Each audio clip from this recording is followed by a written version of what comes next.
کو اتنی زیادہ آزمائش کی بھٹی میں سے گزارا جاتا ہے. اور یہ زندگی مطلب جو ہے جیسے قرآن یہ کہتا ہے لقد خلقنا الانسان فی کبد, ہم نے انسان کو مشقت میں پیدا کیا ہے. صحیح. اور وہ اقبال صاحب کہتے ہیں نا کہ حیات شعلہ مزاج و غیور و شور انگیز, سرشت اس کی ہے مشکل کشی جفا طلبی.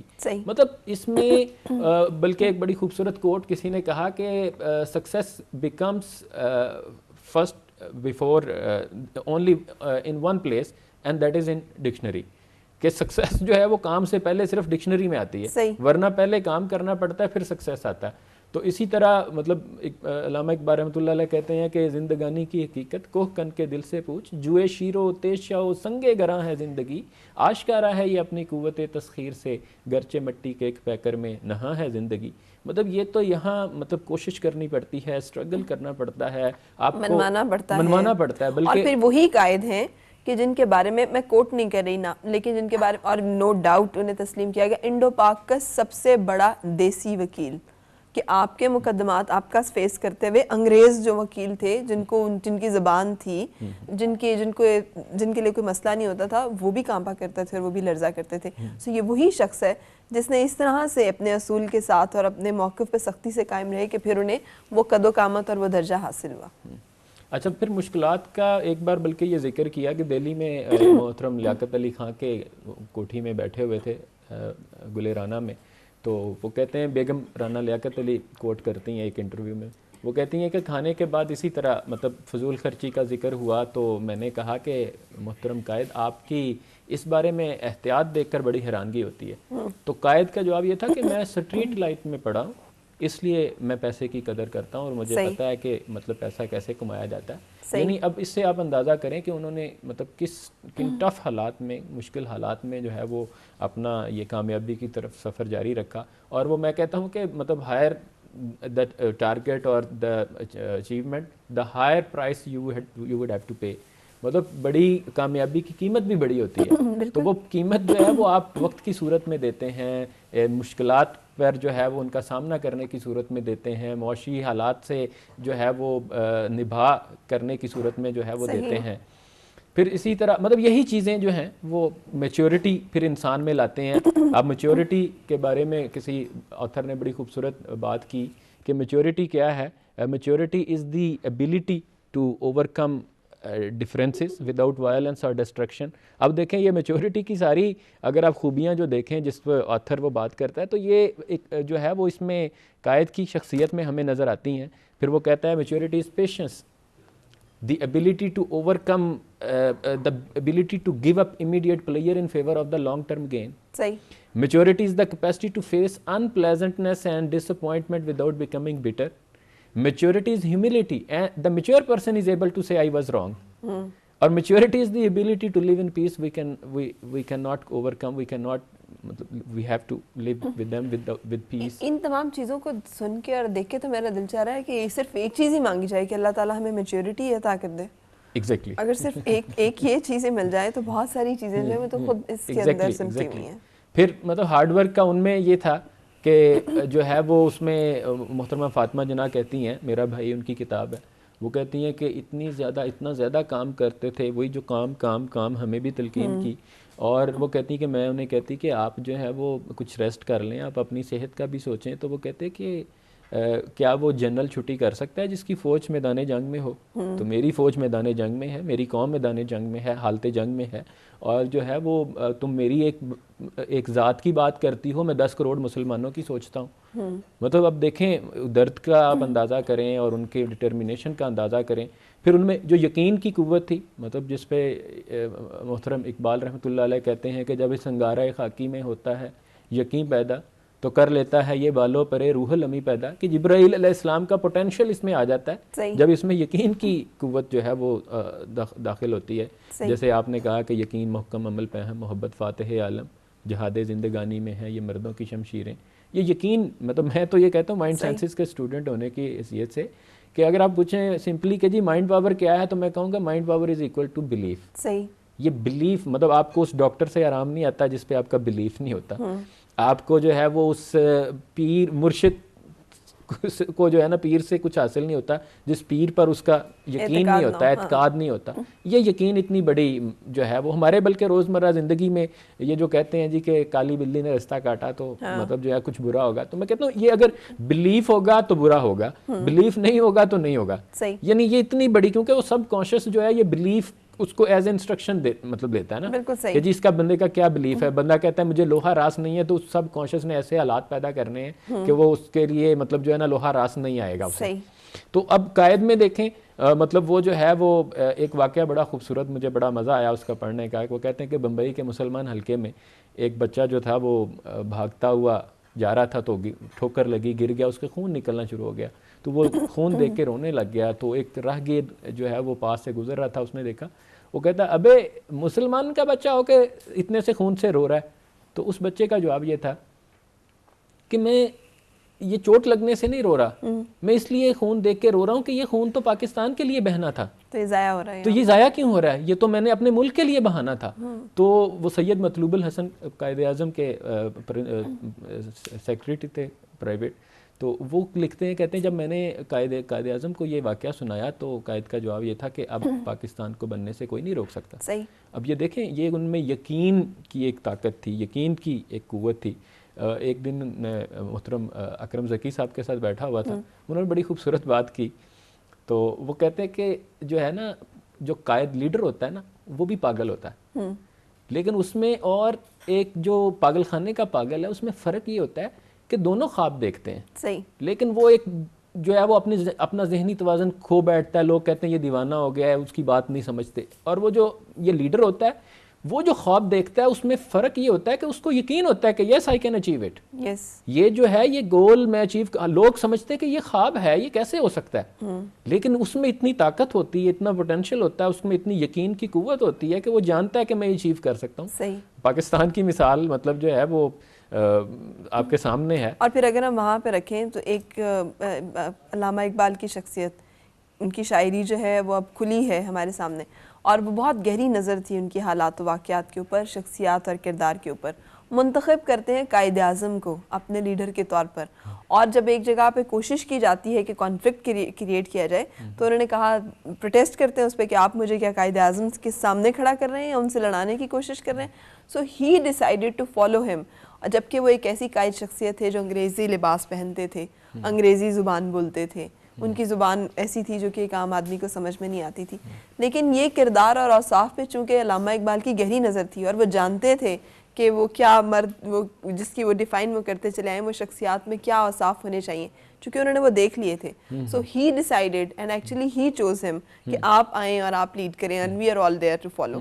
سو وہ تمام پھر جو وہاں پہ لاٹ ہے لیڈرز کی، وہ ان کو فالو کرتی ہے. اور ہم دیکھتے ہیں، اسی لیے میں وہ کہہ رہی تھی کہ ایک عجیب مطابقت اور ایک عجیب مماثلت ہے قائد کی زندگی، شخصیت اور اوصاف میں، اور علامہ اقبال کے ان تمام شاعری میں جہاں پہ انہوں نے اوصاف بیان کیے مرد مومن کے.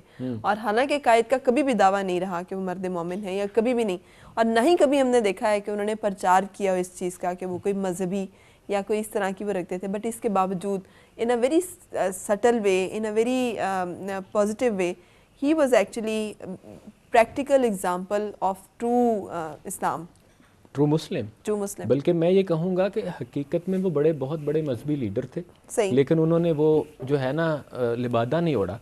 مطلب اگر آپ ان کے اصول دیکھیں، آپ ان کی مطلب سٹرکٹنس دیکھیں، فالونس مطلب دیکھیں کہ کیسے انہوں نے کیا ہے، اور یہ دیکھیں نا یہ سارا سچائی، ایمانداری، یہ بڑی سوچ. اور یہاں پر رک کے ذرا، جب یہ سٹرگل کا سلسلہ چل رہا تھا، ایک چھوٹی سی اس پہ ہمارے پاس قائد کے کچھ ہم نے اقوال جمع کیے ہیں کہ وہ جب پاکستان قیام پاکستان کے لیے ایک تحریک کا سلسلہ جاری تھا تو قائد نے اس زمانے میں کیا کچھ کہا ہوا ہے. پہلا جو ہے 1939 میں 1939 میں شملہ میں جامع مسجد میں خطاب کرتے ہوئے انہوں نے کہا تھا، ایک ہو جاؤ، ایک ہو جاؤ، یہ اللہ اور رسول صلی اللہ علیہ وآلہ وسلم کا حکم ہے، میں بھی یہی کہتا ہوں، یونٹی. اور اس کے اوپر انہوں نے کس طرح سے فوکس کیا. اچھا، پھر اس کے بعد جو نیکسٹ انہوں نے کہا تھا 1 مارچ 1941 کو، صرف خدائے بزرگ و برتر کے سامنے جھکنا چاہیے، اسلام اسی کی تلقین کرتا ہے، یہ بات ذہن میں رکھو. اور یہاں پر وہ ایک بہت، یہ تو اس کے ساتھ جو مثال کہ ایک دفعہ چشمہ گر جاتا ہے تو وہ چشمہ اٹھانے کے لیے بھی نہیں جھکتے ہیں، خودداری کی، وزاداری کی، اصول پرستی کی، اور شاید بہت سارے نظریات کے ایک پریکٹیکل اگزامپل کہ جھکنا نہیں ہے آپ نے. بھلے وہ فزیکل مطلب میں ہے یا بھلے وہ اس سے بڑھ کر اور میننگ فل اس میں لیا جا رہا ہے، لیکن انہوں نے اس کو فالو نہیں کیا، اس کو لیا نہیں. اچھا، اور اس کے بعد قائد اعظم نے کہا میں ایسا سیاستدان نہیں ہوں جو اپنی جیب سے خرچ نہ کر کے مسلمان قوم کی خدمت کرے. جی سو اس پہ بلکہ میں یہ واقعہ کوٹ کرنا چاہوں بجائے گا. سیاستدان تو آتے ہیں کہ وہ قوم کی جیب سے وہ اپنے یہ اوپر اصل میں ہوا خرچ تھا کریں. کہ مسلم اسٹوڈنٹس فیڈریشن نے لاہور بلایا اور بہت بڑا ایک اجلاس ان کی صدارت تو فیلٹس ہوٹل میں ٹھہرایا. تو جو ہے وہ مطلب کچھ دن قائد جب ٹھہرے تو آخری دن جو ہے وہ خود مینیجر کو بلایا اور اسے کہا کہ بل لے آؤ. تو اس کا بل پے کر دیا. بعد میں اسٹوڈنٹس پہنچے تو انہوں نے کہا کہ جو ہے وہ بل جب دینے پہنچے تو وہ کہتے جی قائد اعظم نے بل پے کر چکے ہیں. تو وہ بڑے پریشان ہوئے کہ وہ تو ہمارے مہمان تھے، ہم میزبان ہیں، تو وہ خود مہمان نے ہمارا بل پے کر دیا. تو وہ فوراً قائد کے کمرے میں پہنچے. جسٹس ذکی الدین پال ان میں شامل تھے اسٹوڈنٹس میں، خود انہوں نے یہ واقعہ کوٹ کیا. تو وہ کہتے ہیں کہ ہم قائد اعظم کے پاس پہنچے، ہم نے کہا آپ تو ہمارے مہمان تھے تو ہمارا فرض بنتا تھا ہم پے کریں. تو آگے سے قائد اعظم نے یہ جملہ کہا کہ میں ایسا سیاستدان نہیں ہوں کہ اپنی جو جیب سے خرچ نہ کریں. اور دیکھیں 1937 میں کلکتہ میں کیا کریں، نوجوانوں سے ایڈریس. آپ لوگ تحریک پاکستان کا ہر اول دستہ ہے، نوجوان نسل سے مجھے بہت سی امیدیں وابستہ ہیں، مجھے یقین ہے کہ تم میں سے بہت سے جنا اٹھیں گے. So empowering the others, giving them the faith and trust. اچھا، ہم کس کے اوپر فوکس کر رہے تھے ابھی؟ جی. تو اور یہ دیکھیے آج کل کے دور میں اور آج کل کے اس میں کتنی بات، اگر پاکستان مستحکم ہو گیا تو آپ کی طرف کوئی آنکھ اٹھا کر نہیں دیکھ سکے گا. اور یہی وہ ہے جو ہماری کمزوری ہے کہ آج ہم سب لوگوں کی threats and do more and do more and do more اس لیے سنتے ہیں کیونکہ ہم کمزور ہیں، ہم نے وہ کام نہیں کیا، فالو نہیں کیا. ایک خدا، ایک رسول صلی اللہ علیہ وآلہ وسلم، ایک کتاب اور ایک قوم، متحد ہو جاؤ. متحد ہم سندھی بھی ہیں، بلوچی بھی ہیں، پنجابی بھی ہیں، پٹھان بھی ہیں، شیعہ بھی ہیں، سنی بھی ہیں. ہر روز ہمارے ہاں اس پہ جھگڑا ہو رہا ہوتا ہے. پٹھان جو ہیں وہ کراچی میں طالبان موومنٹ لے آئے ہیں شاید، یا سندھی جو ہیں وہ شاید ہمارے لیے جو ہیں وہ بلوچی جو ہیں وہ اب لبریشن فرنٹ آرمی اور علیحدگی کی باتیں ہو رہی ہیں. نہیں ہے تو وہ کانسیپٹ نہیں ہے جس نے پاکستان بنایا تھا کہ وی آر دا ون. ہم سب ایک دوسرے کے ساتھ ہیں اور ایک دوسرے کے ساتھ رہنے میں ہی ہماری جو ہے. بلکہ میں ایک واقعہ یہاں کوٹ کروں گا.